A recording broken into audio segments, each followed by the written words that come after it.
Hi, Assalamu alaikum ji. This is your host Bilal Ashraf. मैं हूं फवाद आलम And we are back with Jubilee Match Analysis HPL PSL 8. कौन सा match था आज?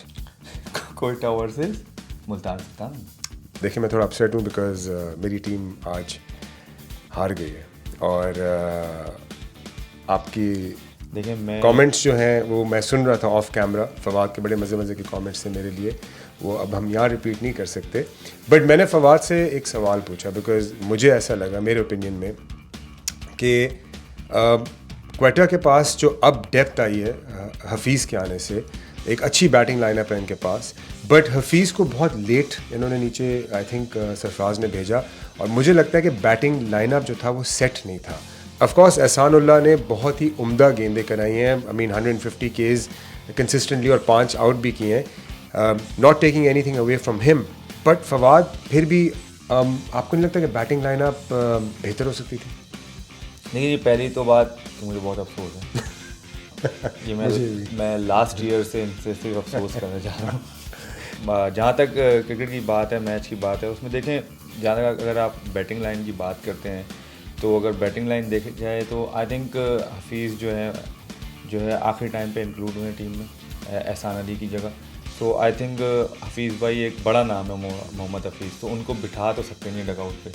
तो जो उन लोगों ने पहले से वो लोग लेके चल रहे थे बैटिंग ऑर्डर, तो इसलिए उन्होंने वैसा ही बैटिंग ऑर्डर आज खिलाया जो उन्होंने सोचा हुआ था। क्योंकि हफीज़ भाई तो 2 दिन पहले आए हैं टीम के अंदर, तो वो तो थे ही नहीं कहीं भी इनके, तो इसलिए उनको यही था कि भाई खिला तो मतलब खिलाना भी है और फिर अब अपनी बैटिंग ऑर्डर भी नहीं तोड़ना उन्होंने। तो अभी उन्होंने यही किया होगा, इसलिए हफीज़ भाई को नीचे 7वें 8वें नंबर पे भेजा उन्होंने।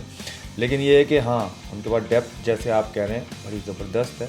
क्योंकि अगर रॉय गप्टिल जो मेरी नज़र में रॉय गप्टिल, ठीक है, फिर हफीज़ भाई, फिर सरफराज, फिर उमर अकमल, फिर इफ्तिखार, फिर नवाज़, अगर ये बैटिंग ऑर्डर हो जाए कोयटा की 7 नंबर की, तो आई थिंक ये किसी मतलब एक कंट्री की बैटिंग साइड होती है। बिल्कुल सही कहा आपने Fawad, and better luck for Quetta next game.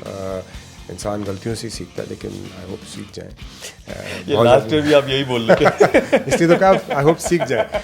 But you know हम क्रेडिट देना चाहिए हमें रिजवान को 100% एंड साथ में रूसो जो कि अभी आए हैं और क्या उन्होंने शानदार बैटिंग की। लग ही नहीं रहा था कि ये वही पिच है जिस पे क्वेटा बैटिंग कर रहा था। अब देखें जी, कोयटा बैटिंग कर रहा है या मुल्तान सुल्तान बैटिंग कर रहा है, क्योंकि अगर 100 रन के अंदर आप किसी टीम को आउट कर लें, मतलब 100 समथिंग किया तो उन्होंने, तो उस पर प्रेशर बिल्कुल ही हट जाता है जो बैटिंग करने आते हैं। और फिर प्लेयर लाइक रूसो, शान मुस्तफा, वो कोयटा में थे रिजवान, कोयटा तो उनकी फेवरेट टीम है। उन्होंने हमेशा जब से कोयटा ने उनको जो है ना निकाला है एक तरह से, तो वो कोयटा को नहीं छोड़ते। फ्रेंडशिप भी उन्होंने कोयटा के खिलाफ ही की है। और मेरे ख्याल से रोसो की जो फॉर्म थी ना वो कोयटा ही लेके आया था, वो भी मुल्तान में। अगर आपको याद हो 2-3 साल पहले रोसो ने 100 किया था, मुझे याद है, और मैं खड़ा हुआ था मुल्तान स्टेडियम में, देख रहा था जो उसने बैटिंग की थी। और जहाँ तक अगर आप बात करें, देखें मुल्तान सुल्तान को आगे जाके अगर आप बैटिंग देखी जाए आउटस्टैंडिंग उनकी भी 6-7 तक, लेकिन उनको बॉलिंग में फ़र्क पड़ेगा क्योंकि उनके पास अब एक्सपीरियंस बॉलिंग नहीं है। धानी जैसे आप हमने सुना है कि 1 फिट हो चुके हैं। अब कब तक के लिए हुए हैं कि आगे चल के उनको मिलेंगे या नहीं मिलेंगे, ये भी अभी डाउट है। और दूसरे जो यंगस्टर हैं उन्होंने आके स्टेप अप किया। एहसानुल्लाह, देखें मुल्तान सुल्तान की सबसे अच्छी बात क्या थी, जब वो लोग जीते भी थे तो धानी उस टाइम अमर्जिंग प्लेयर था। अब एहसानुल्लाह इस टाइम अमर्जिंग प्लेयर है, और अगर दोनों आ जाएंगे अटैक पे तो फिर वही बात है। अगर आपका अमर्जिंग प्लेयर आपको अच्छा मिल जाए ना इस तरह का, वो देखें ना, अब तो वो मेन प्लेयर बन गया एहसानुल्लाह, क्योंकि जिस तरह उसने बॉलिंग की, आज 5 आउट किए हैं। सो आप ठीक है, वो अब सामने वाली टीम अब सोच के आएगी यहाँ पे उसके पास एक ये बॉलर भी है, इसको अब देख के खेलना। अगर आप देखा जाए तो दूसरा भी जो अब्बास लड़का भी खेला है, उसने बॉलिंग अच्छी की है और तेज़ की है, उसने बॉलिंग बुरी नहीं की, लेकिन वो छुप गया। ज़ाहिर है एहसानुल्लाह ने आउटस्टैंडिंग बॉलिंग की, उसके जो स्टैट्स हैं वो किसी को आगे नहीं लगने दे रहे।